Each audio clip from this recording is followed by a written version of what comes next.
police training in this country. Although in some states some good work has been done, but about 2 or 3 years back, I happened to go to one of the state police training centers and ask them for the syllabus for the sub-inspector's training. And the syllabus that was produced before me was a typewritten 2-page note, which must have been typewritten at least 30 years back. And now, even today, our training, police training, consists largely of about 4 to 5 hours of physical training, drills, assembling the rifle and doing drills with the rifle, etc. And these kind of matters are not part of the police training curriculum at all. So that's why there is need for a complete relook, and this has been brought to the notice of the Ministry of Home Affairs several times. I don't know, there is no need for a big political will to take a relook, because there has been so much of societal changes in the last few decades, especially after the internet, the social media, so etc. I'll let ma'am answer this question, and I'll just give it to the young people. Yeah. Yeah, I'm taking them at the same time. Yeah. Sorry. If we could pass the mic here and then. I'm really sorry because we have to stick to time. There is this 5 minutes left. Just 2 minutes. The mic here, please. Please take the mic this way. Sorry. You can just speak now. Yeah, why don't you? Why don't you speak? We'll hear the question. Good afternoon, I'm Madhu Das from Sampurna.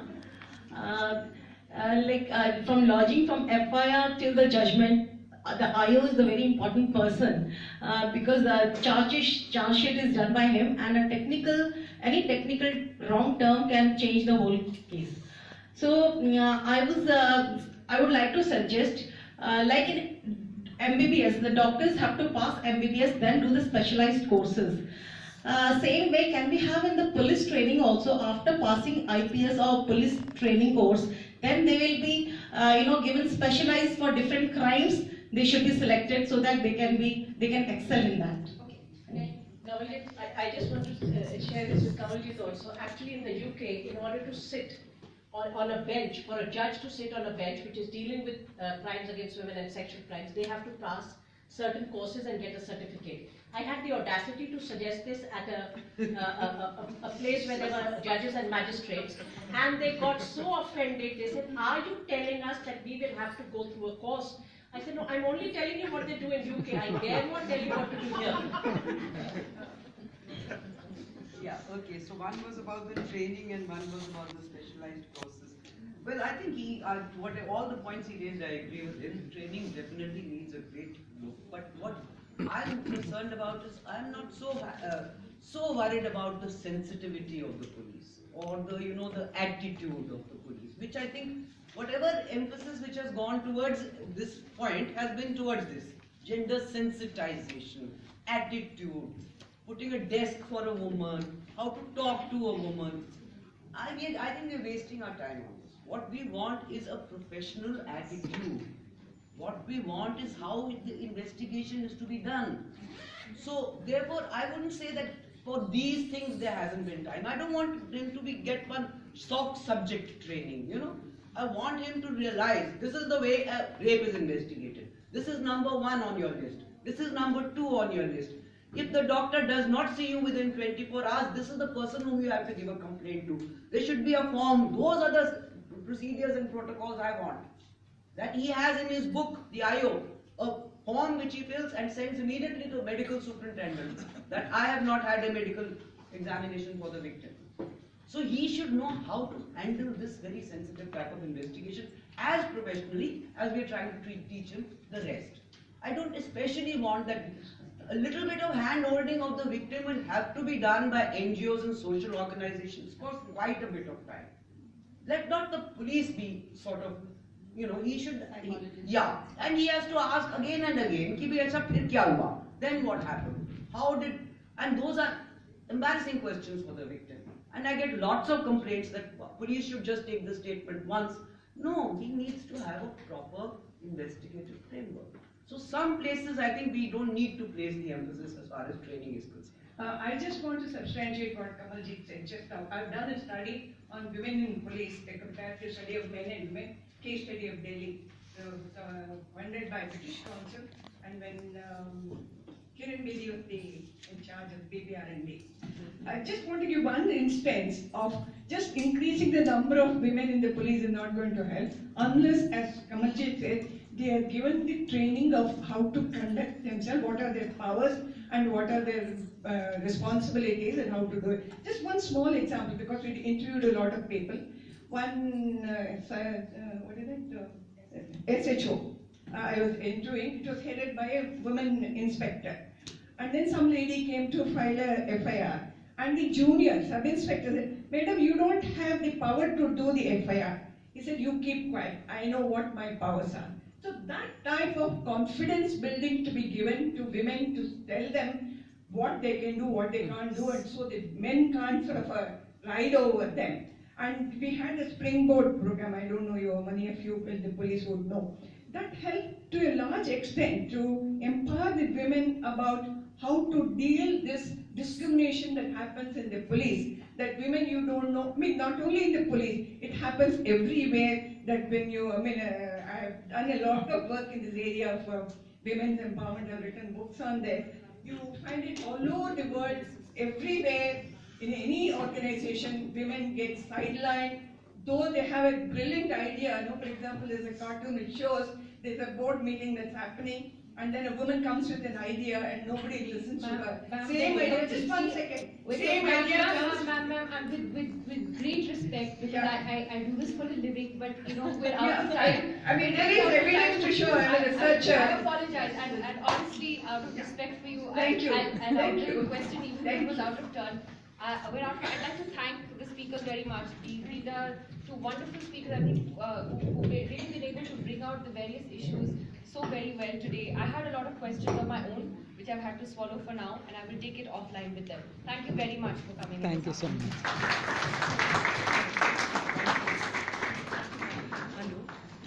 Oh, sorry. Sorry.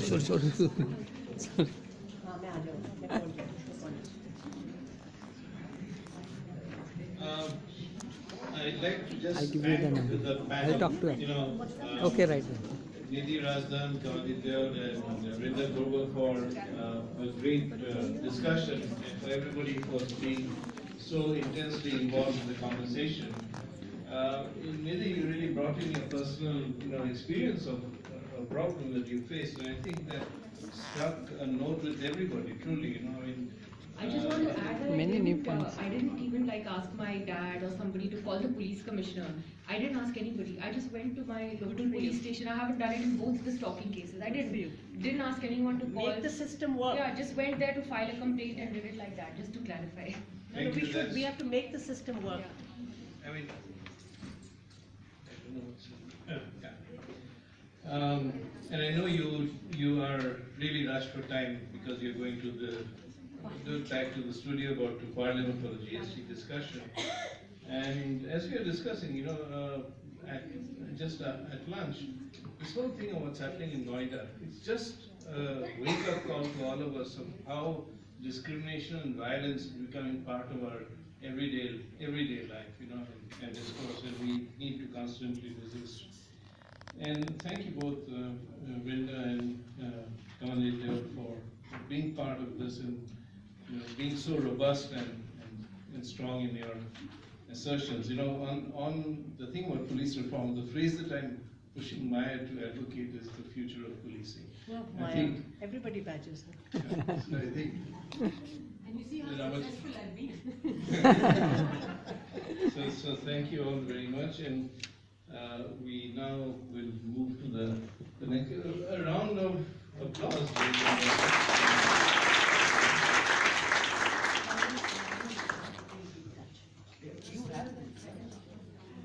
I'd like to ask Andrew Mackenzie from the British High Commission to come up for a few minutes. He is the Deputy Head of the Political and Bilateral Affairs at the British High Commission, and the BHC has been supportive of this project, and also the film that you're going to see in a few minutes that's come out of it, which is really we hope that it will be the first of a series of such films. I thank you, Andrew, if you could just come and speak from there or from here, say a few words.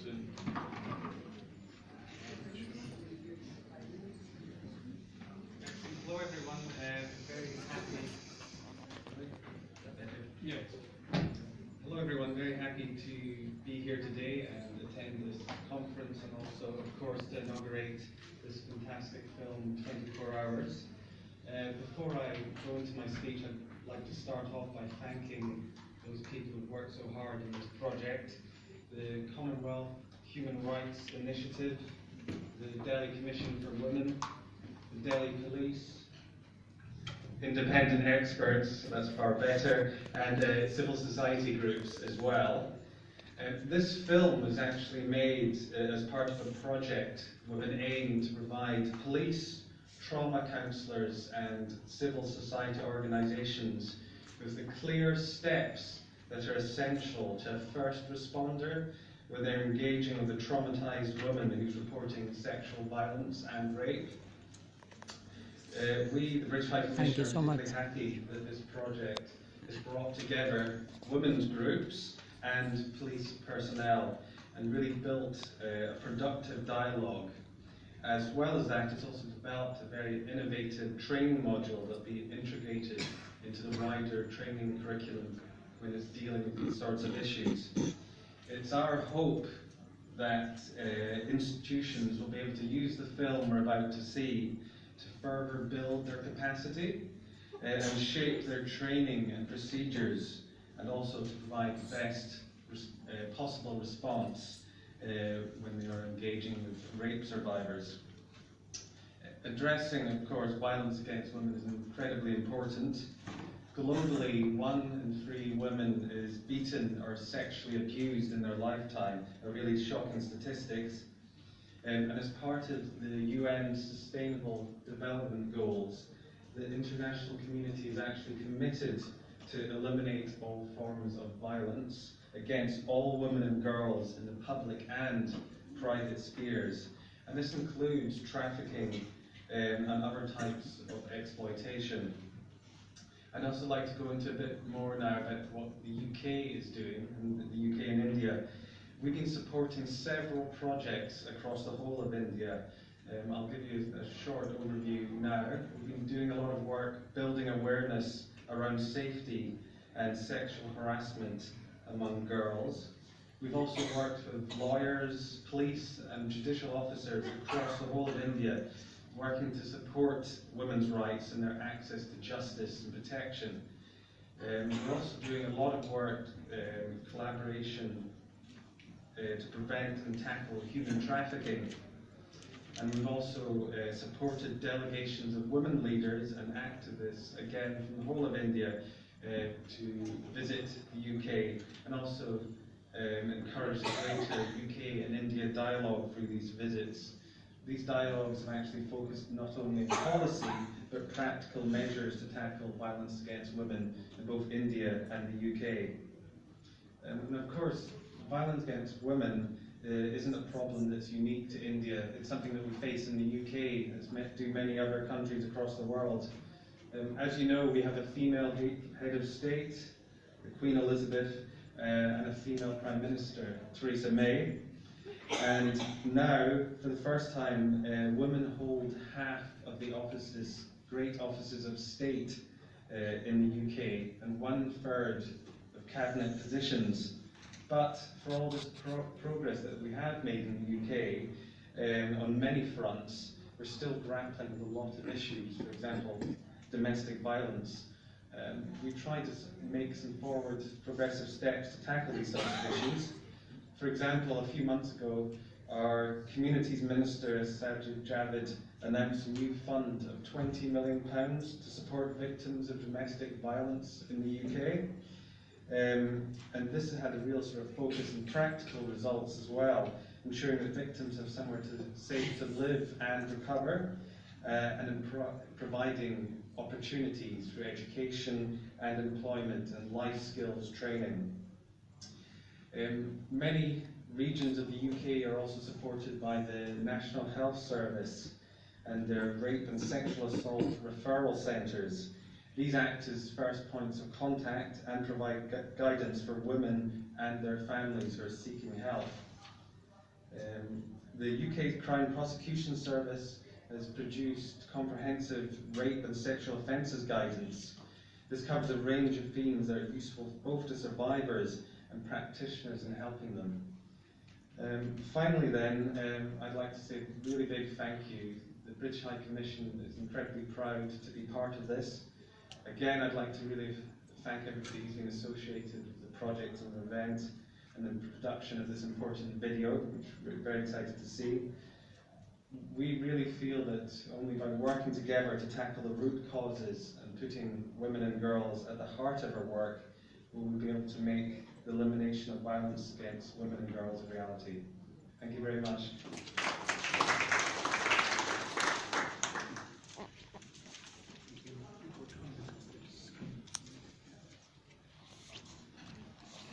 You can put the lights off. We'll have the film now. Thank you very much, Luke, for those remarks.